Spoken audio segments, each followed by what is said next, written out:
Hi guys, prime rib for Christmas. It looks so delicious. First we're gonna sear it, and then we're gonna put it in the oven. About 3 hours. For 3 hours. This is so good. 3 hours, about 350 degrees will give you about medium rare to medium. Make sure you baste it with your, I'm using Wagyu sauce, which is basically Wagyu fat, melted fat, with Irish butter to saute it. You want to get your tree bark on there, man. You gotta get your crust.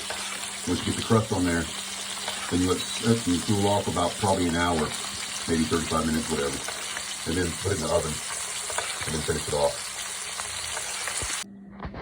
All right, guys, so this is the prime rib. This is the most famous cut for holidays. You just can't do much better than a prime rib. What this is a bone-in roast, otherwise known as a prime rib. So I started this mission, this journey with this prime rib by searing it. I took a skillet, and I took some butter, and I took some Wagyu beef grease and put into the skillet. And then I set this on every angle possible. After, of course, after I salted it and black peppered it. And I put a little bit of rub on it, some dry rub on it. And then I let it set for about 25, 30 minutes in a room temperature. Then you sear it on the skillet with your beef, Wagyu beef grease. Or if you don't want to use Wagyu beef grease, you can use just butter or grease, whatever you want. And then, of course, after you sear it, and that means all over. You sear it on the sides, both sides, the bottom, the top. And then you set it to the side, and you don't touch it. Just walk away from it. Let it sit for about 30 minutes. And let all those juices marinate in that meat until it basically gets cooled off.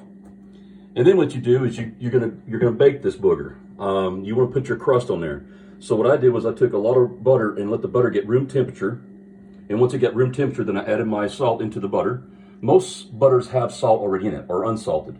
But trust me, guys, when I tell you, you really can't put too much salt on these ribs because it builds a crust around that roast.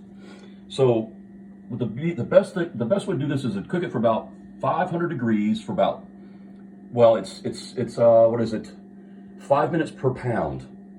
So in this case, this is roughly about 5 pounds. So I cooked this for about 30-something minutes. And I'm going from a medium rare to a medium is what I'm going for. For those of you guys that are burning your roast and you want to go for an hour and a half, knock yourself out, burn it. But that's not very good roast. And so once you get it in the oven for about 30 minutes, that's what I did with this one, is you let it run, it's 30 minutes, the timer kicks off, and you want the inside to be about 120 degrees, maybe 130. I go for 120 on the inside of the meat. I don't use a thermometer because I just know I've been doing it for so long. But once the oven kicks off, don't touch it. Don't open the door. Let it sit there for about 2 hours. And just don't even look at it. Don't touch it. Don't smile at it. Don't flirt with it. Just walk away and come back, which is what I've done. And now we're going to cut it open. I don't have a convection oven, so I just use a traditional oven, which is fine. But we're going to cut open this thing and see what we're at. I think we're going to be about a medium rare. I don't think it's a medium, but I'm okay with medium rare. So once again, guys, once you let it sit in the oven for about 2 hours, you don't have to let it cool off.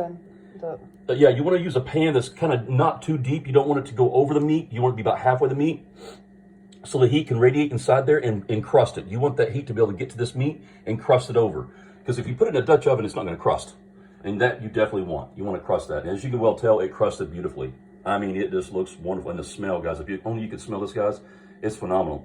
So, you know, add in your mashed potatoes, you know, cranberry sauce, your stuffings, and gravies. Now, I did an au jus sauce with this. So I'm going to do a horseradish, which is a creamy horseradish, and I'm doing an au jus sauce. Now, I make my own au jus sauce.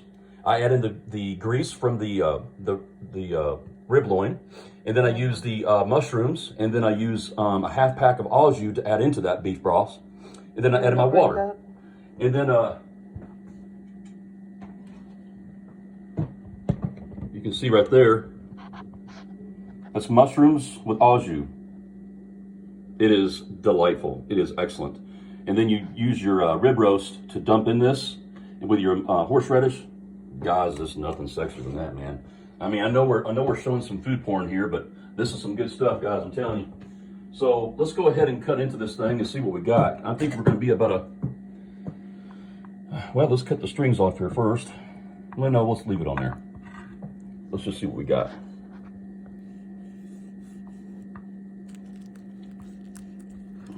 Well, maybe cut the other side here.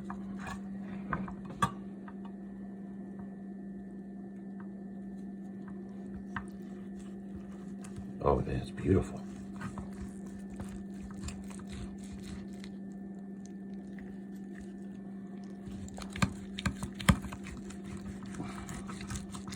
Oh, wow. Look how beautiful it is, guys. It's amazing. That is absolutely gorgeous. Absolutely. I should have cut the bones off first, but I just was so anxious to cut into this to see.